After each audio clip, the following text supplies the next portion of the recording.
Chinese സൈന്യം കടന്നുകയറ്റം നടത്തിയെന്ന റിപ്പോർട്ടുകൾ തള്ളി ഇന്ത്യൻ സേന. മേഖലയിൽ ചൈനീസ് ക്യാമ്പുകൾ സ്ഥാപിച്ചുവെന്ന പ്രചാരണം വാസ്തവ വിരുദ്ധമെന്ന് ഇന്ത്യൻ സേന വ്യക്തമാക്കി. ബൽറാം നെടുങ്ങാടിയുണ്ട് വിവരങ്ങളുമായി ഡൽഹിയിൽ നിന്ന്. Balram, good morning. കഴിഞ്ഞ ദിവസമാണ് ഈ അതിർത്തി മേഖലയിലുള്ള ഒരു കമ്മ്യൂണിറ്റി അവരൊരു പരാതി ഇത്തരത്തിൽ അവർ കാലിമേക്കാൻ പോകുന്ന സ്ഥലത്ത് വനവിഭവങ്ങൾ ശേഖരിക്കാൻ പോകുന്ന സ്ഥലത്തൊക്കെ ചൈനീസ് സൈന്യം കടന്നു കയറിയെന്നും അവിടെ ക്യാമ്പുകൾ സ്ഥാപിച്ചു എന്നൊക്കെയുള്ള ഒരു പരാതി ഉന്നയിക്കുന്നത്. അതേ തുടർന്നുണ്ടായ വിവാദങ്ങളാണിത്.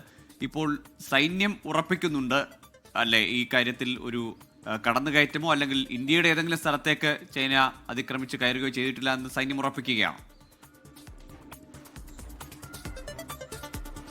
Very good morning Gokul Pravitha.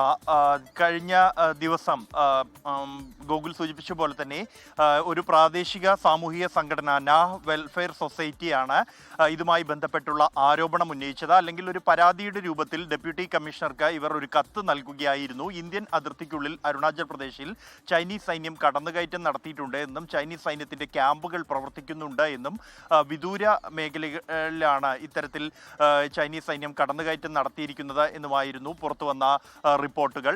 ഈ വിഷയത്തിലാണ് ഇപ്പോൾ സൈന്യത്തിന്റെ പ്രതികരണം വന്നിരിക്കുന്നത്. അത്തരത്തിൽ യാതൊരു കടന്നുകയറ്റവും ചൈനീസ് സൈന്യത്തിന്റെ ഭാഗത്തു നിന്നും ഉണ്ടായിട്ടില്ല എന്നും ഈ പുറത്തു വരുന്ന റിപ്പോർട്ടുകൾ വാർത്തകളും അത് അടിസ്ഥാനരഹിതമാണ് എന്നുമാണ് സൈന്യം വ്യക്തമാക്കിയിരിക്കുന്നത്.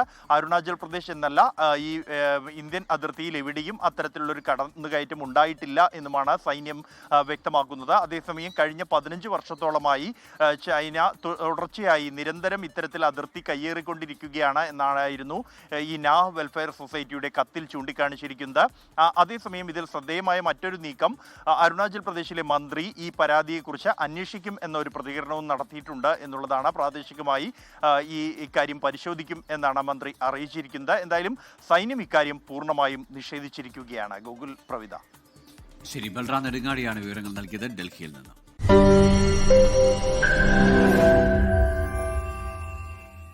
ലോകത്തെവിടെയായാലും ഏത് സമയത്തും 24 വാർത്തകളും ഓഗ്മെന്റഡ് റിയാലിറ്റി പാക്കേജുകളും എക്സ്പ്ലെയിനറുകളും വിശദമായി കാണാൻ ഞങ്ങളുടെ യൂട്യൂബ് ചാനൽ നിങ്ങൾക്ക് സബ്സ്ക്രൈബ് ചെയ്യാം.